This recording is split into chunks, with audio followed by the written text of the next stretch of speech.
ஆண்டவரும் உலக இரட்சகருமாய் இருக்கிற இயேசு கிறிஸ்துவின் நாமத்தில் லாகிம் டிவி வழங்கும் ஆட்டுக்குட்டியானவரின் சத்தம் என்கின்ற இந்த நிகழ்ச்சிக்கு உங்கள் யாவரையும் நாங்கள் அன்போடு கூட வரவேற்கிறோம்.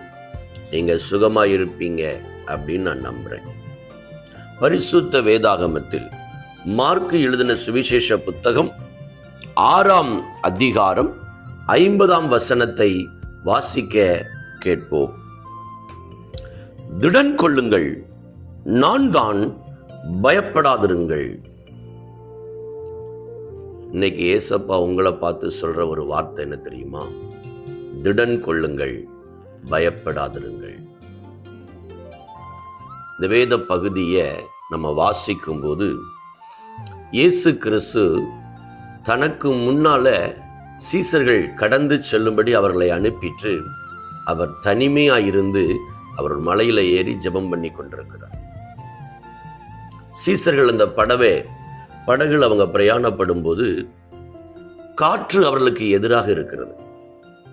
அவங்க தண்டு வலிக்கிறதுல ரொம்ப பிரயாசப்பட்டு சிரமப்படுகிறத இயேசு கண்டு அந்த கடலின் மேல நடந்து வந்து அக்கறை போகிறவர் போல காணப்பட்டார். அவர்களோ இது ஆவேசம் என்று சொல்லி பயந்தாங்க. அப்பதான் இயேசு இந்த வார்த்தையை பயன்படுத்துகிறதை பார்க்கிறோம். பயப்படாதிருங்கள், திடன் கொள்ளுங்கள், நான் தான், பயப்படாதிருங்கள். இன்றைக்கு இந்த நிகழ்ச்சியை பார்த்து கொண்டிருக்கிற என் அன்பு தகப்பனே, தாயே, சகோதரனே, சகோதரியே, உங்களை அக்கறைக்கு போங்கன்னு சொன்னது இயேசுதானே. உங்களை அனுப்பிட்டு அவர் சும்மா இல்லை, அவர் ஜெபித்து கொண்டிருக்கிறார். இதை நீங்க விசுவாசிக்கணும். இன்னைக்கு ஆண்டவர் உங்களை ஒரு குறிப்பிட்ட இடத்துக்கு போக சொல்லுகிறார் என்று சொன்னால், அவர் சொன்ன வார்த்தைக்கு கீழ்ப்படிஞ்சு போயிருக்கிற ஒவ்வொரு கர்த்தருடைய பிள்ளைக்காகவும் அவர் ஜெபித்து கொண்டிருக்கிறார். அப்படி போகிற உங்க வாழ்க்கையில திடீரென்று சொல்லி காற்று எதிராக வருதுன்னு வச்சுக்கோங்களேன். ஒரு பாடு வருது, ஒரு பிரச்சனை வருது, ஒரு போராட்டம் வருது, ஒரு பலவீனம் வருது. இப்படிப்பட்ட சூழ்நிலைகளில் நீங்க கலங்கி நிற்பீங்கன்னா ஆண்டவர் அந்த இடத்துல ஜெபிக்கிறது மாத்திரமல்ல, அவர் நடந்து உங்கள் அருகிலே வருகிறார். வசனம் சொல்லுகிறது, அவர்கள் தண்டு வலிக்கிறதுல வருத்தப்படுகிறதை அவர் கண்டு ஆண்டவர் சொல்லி ஆண்டவர் போச்சனதுக்காக கீழ்ப்படிஞ்சு போய் இன்னைக்கு சில குறிப்பிட்ட இடங்கள்ல பாடுகளையும் வேதனைகளையும் கஷ்டங்களையும் நீங்க அனுபவிச்சு கொண்டிருக்கிறீங்களா? ஆண்டவர் பார்க்கிறார். ஆண்டவர் நீங்க படுற வேதனையை பார்க்கிறார். பார்த்துட்டு சும்மா இல்லை, அப்புறம் போகிறவர் போல காணப்படுகிறார். சில நேரங்கள்ல ஆண்டவர் நமக்குள்ள விசுவாசத்தை பெருக பண்ணும்படி இது போன்ற காரியங்களை செய்கிறார். அவர் அப்புறம் போகிறவர் போல காணப்பட்ட போது அவங்க சொல்றாங்க, ஐயோ ஆவேசம், இது ஏதோ ஒரு ஆவி வந்திருக்கிறது அப்படின்னு அவங்க பயந்து கலங்குனாங்க.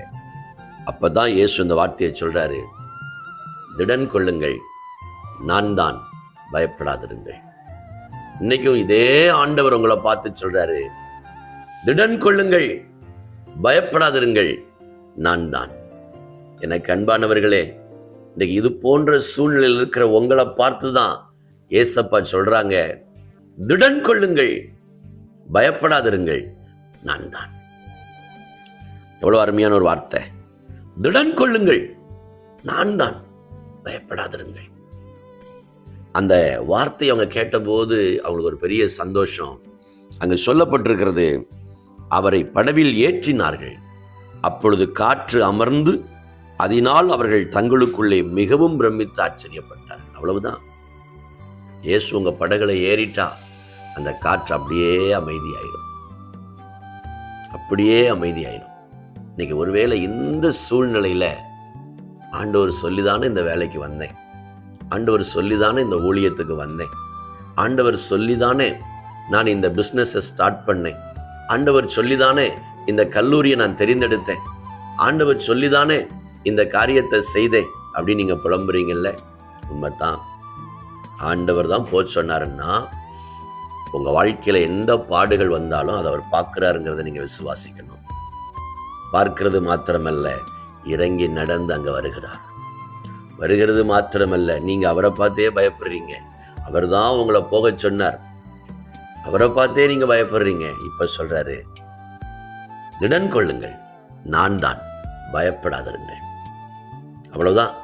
இயேசுவ படகுல ஏற்றி கொண்டாங்க. அப்படியே அமைதல் உண்டானது. இன்றைக்கும் எனக்கு அன்பானவர்களே, இயேசு உங்களை பார்த்து தான் சொல்றாரு, திடன் கொள்ளுங்கள், நான் தான், பயப்படாதிருங்கள். ஒருவேளை இது போன்ற சூழ்நிலை நீங்க நிற்கிறீங்களா? உங்க படகு அலைபட்டு கொண்டிருக்கிறதா? உங்க வாழ்க்கை நம்பிக்கை இழந்து போயிருக்கிறதா? சொந்து போகாதீங்க. இயேசு உங்களை பார்த்து தான் சொல்றாரு, திடன் கொள்ளுங்கள், நான் தான், பயப்படாதிருங்கள்.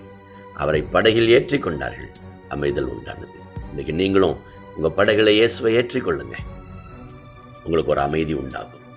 எத்தனை பேர் என்னோடு இணைந்து ஜெபிக்க போகிறீங்க? இணைந்து ஜெபிப்போமா? பரிசுத்தமுள்ள எங்கள் பிதாவே, சர்வ வல்லமை உள்ள ஆண்டவரே, உம்முடைய குமாரனாய் இருக்கிற இயேசுவின் நாமத்தில் உம்முடைய பாதத்திலே வருகிறோம். இந்த காலை நேரத்தில் எங்கள் ஒவ்வொருவரையும் பார்த்து சொல்லுகிறீங்க, திடன் கொள்ளுங்கள், நான் தான், பயப்படாதிருங்கள். இந்த நிகழ்ச்சியை பார்க்கிற என் அன்பு சகோதர சகோதரிகள், தகப்பன்மார், தாய்மார், யாரெல்லாம் ஆண்டவர் சொல்லி ஒரு காரியத்தை செய்திருக்கிறார்களோ, அப்படி செய்து கொண்டிருக்கும் போது காற்று அவர்களுக்கு எதிரான சூழ்நிலைகளில் அவர்கள் கஷ்டப்பட்டு கொண்டிருக்கிறாங்க. நீங்க அதை பார்க்கிறீங்க அப்படிங்கிறத நாங்கள் விசுவாசிக்கிறோம். நீங்க அந்த இடத்துக்கு வருகிறீங்க அப்படிங்கிறத நாங்கள் விசுவாசிக்கிறோம். ஒருவேளை போக சொன்ன உங்களை கூட நாங்கள் அடையாளம் காண முடியாத அளவுக்கு அந்த பிரச்சனை இருக்கட்டும். நாங்கள் எங்களை படகுல ஏற்றி கொள்ளுகிறோம். ஒரு பெரிய அமைதி உண்டாகட்டும் ஆண்டவரே. பயப்படாதுங்க, நான் தான், திடன் கொள்ளுங்கன்னு சொன்ன வார்த்தைக்காக ஸ்தோத்திரம். இன்றைக்கு அப்படியே எங்க வாழ்க்கையில செய்து உமது நாமத்தை மகிமைப்படுத்துங்க. நீங்க பெருகவும் நாங்கள் சிறுகவும் எங்களை ஒப்புக் கொடுக்கிறோம். இயேசுவின் நாமத்தில் ஜெபிக்கிறோம் நல்ல பிதாவே, ஆமென், ஆமென், ஆமென். நீங்க முதல் முறையா இந்த நிகழ்ச்சியை பார்ப்பீங்க அப்படின்னா, லாகிம் டிவி என்கிற எங்களுடைய யூடியூப் சேனலை நீங்க மறக்காம சப்ஸ்கிரைப் பண்ணும்படி உங்களை அன்பா கேட்கிறேன். இந்த நிகழ்ச்சியின் மூலம் நீங்க பெற்ற நன்மைகளை மறக்காம எங்களுக்கு தெரிவிக்கும்படி உங்களை அன்பா கேட்கிறேன். கர்த்தர் உங்களை ஆசீர்வதிப்பார். God bless you.